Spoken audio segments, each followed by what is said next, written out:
Good morning. It's been a few days since I have done one of the daily videos, so I'm going to go ahead and do this one. I'm slowly getting caught up with my editing and videos. You might be seeing quite a few videos posting on YouTube. Yay, that's a good thing. Now that I have my office, love my office. I'm getting caught up. So today, this Saturday we have my daughter. Ooh, sorry. Apparently I'm super shaky. This Saturday is my daughter Bella's birthday, my youngest. And so we're doing a tea party. So I custom ordered some bread from the local bakery. It's ribbon sandwich bread. And if you don't know what a ribbon sandwich is, watch the channel because I'll do a video and I'm going to show you how to make ribbon sandwiches. So easy. You do have to custom order the bread because they'll color the bread. That's what's kind of fun. We did these growing up a lot for weddings. They're just kind of a fun novelty, but they slice the bread lengthwise instead of like normal slices. Like instead of this way, they slice it this way.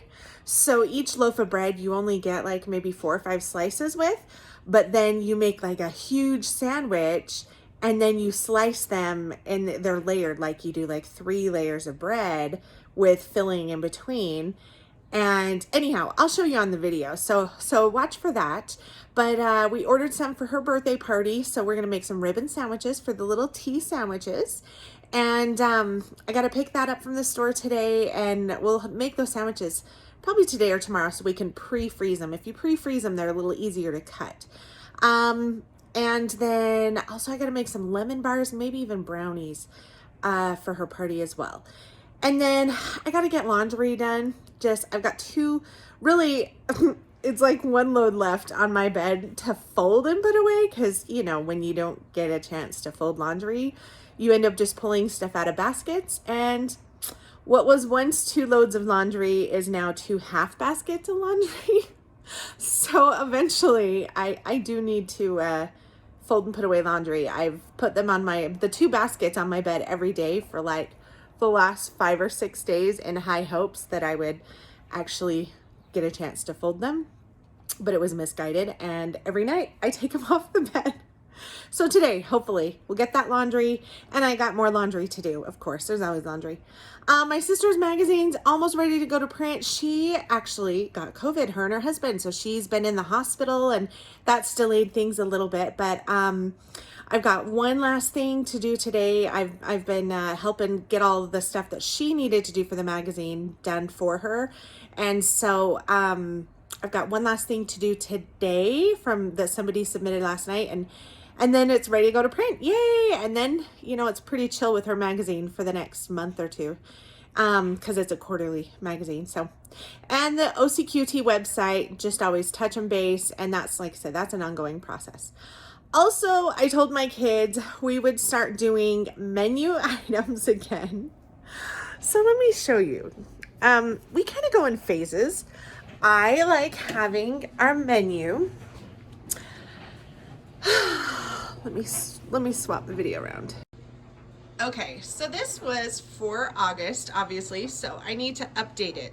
So normally I do about 1 to 2 weeks menu planning at a time.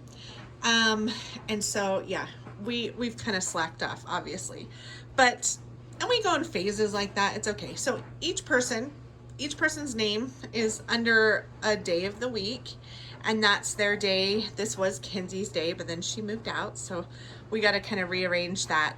And that's their day of the week that they are in charge of making dinner. And so I'll usually ask them, you know, what meals they want to do for the month. And then we kind of go by the store sales as well as like what we need to use in the fridge or freezer or whatever, stuff like that as well. But yeah, so I gotta work on that and get that done. All right, menu is done, kind of. I mean, we got a good week or 2 on there. Some people have a better idea of what they're making this month than others. I still got to figure out what I want to make and what Tony wants to make. So anyhow, yay! I just realized I didn't put the girls' homeschool stuff on my list. I'm going to add it right now. If I can get the marker off. Come on, marker. There we go. So today, homeschool is social studies.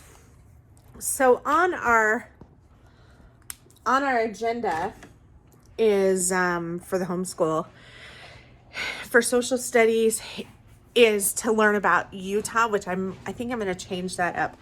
I put on here, and I don't know if you can see this or if this is backwards, but we opened our little passports boxes last week, our world box and our state box, because we were a little behind. And we have at least one of the next boxes, if not two. So we may just do one, maybe like the state box or something. We may do one of those instead. I was on the fence with the state boxes. I did want to do the world boxes. I was kind of on the fence with the state ones, but I think I'm going to just do it. I think I'm going to go ahead and do the state boxes. They're like $15, $16 a month for those boxes, and it's 2 states every month. So I think we're just gonna go ahead and do that, and then I'll rotate Mysteries in Time, Little Passports World, Little Passport State, and then we'll have like 1 or 2 weeks that'll be fillers, like, because sometimes the Mystery in Time boxes take more than one day, depending on the activities and stuff. So. And then outside of that, I do want to do, like, we have history and we have some other subjects that we'll fill in that still apply to social studies. Layla brought in an egg. Look at this. Who's a happy dog? Layla. So this little puppy wuppy here, she brings in eggs. She fetches eggs and then she gets a treat. Look at her. She's so excited. We can get a treat for her. Yeah. You give her a chewy. She's so happy. She loves her chewies. It's the funniest thing. There's a video on my channel too of her fetching an egg, because we have chickens. So normally, actually, I'm gonna go turn on the freeze dryer because I didn't put that on my list either, but I do. I have the batch of fast food breakfasts that I'm gonna freeze dry. I gotta put in the freeze dryer today. So we have chickens, right? And look at this, getting cold because everything's pre-frozen. So we have chickens, and when we don't have a garden, we let the chickens free range the whole backyard. And that way they really take care of a lot of the weeds. Like, we will let them from the time we're done harvesting the garden until we're ready to plant the next year. So they have a good, I don't know, it's probably from about October-ish to, we start planting usually around May, something like that. And we just let them free range. And it's so awesome because they take care of so many of the bugs and the weeds, and it's fabulous. When we first moved into this house, this whole backyard was weeds. It was bad. We're still in the middle of projects and stuff, but all this dirt area was like solid weeds. And after having chickens for 1 year, like, you couldn't even find a weed in our backyard. It was so awesome. But they will, and some people say they let them free range in their garden because they'll eat like the bad bugs and stuff. Speaking of which, that's what I wanted to come check on, squash bugs. But anyhow, Layla, our little dog, let me see if I can get in front of the sun there. She discovered chickens lay eggs. And she brought in an egg to us. The first time it happened, she brought in an egg, and we all were like, what a good dog. Like, because she didn't break it. She just she'd find one of the kids. And she did find me a couple of times, but usually she brings them to one of the kids. And she just takes an egg to him. She's little, so she goes right up into the coop, gets an egg, and brings it into the house. So we started giving her a treat every time she did. So now she does. She does it all the time. So it's kind of funny. She discovered she can crawl under our chicken fence and get in and out that way. And so that's a recent discovery she's made. So she started bringing us eggs again, because when the chickens are penned up, she can't get to the eggs, of course. But But when we let the chickens free range, we have this little chimney thing. Oh, here it is in our messy porch. See this chimney thing right here? The chickens, they love to lay eggs in that, and it is the funniest thing. We put it up in the garden and they will like wait in line for their turn, and so Layla will wait for them, and then she'll go in once they've laid an egg and she'll bring it into us. So anyhow, it's funny. But go watch the video. There's a whole video on my YouTube channel of her fetching the egg, and it's hilarious. All right, I'm gonna come look because we have squash bugs pretty bad. We have had. And my friend was saying like they will ruin the squash plants and stuff. They're really only on the pumpkins. Anyhow, I started looking and I found this remedy thing that said spray peppermint oil in water around them. So I did. And the squash bugs were going crazy, like fleeing off the plants. So now I'm really curious. I want to look around the plants and see if there's any squash bugs on them this morning. And see if that worked. I hope it did. All right, it's been a while since I've done this, but I thought I would do a quick little tutorial video on how to check your washing machine's filter. This is something we just discovered. I didn't even know they had filters.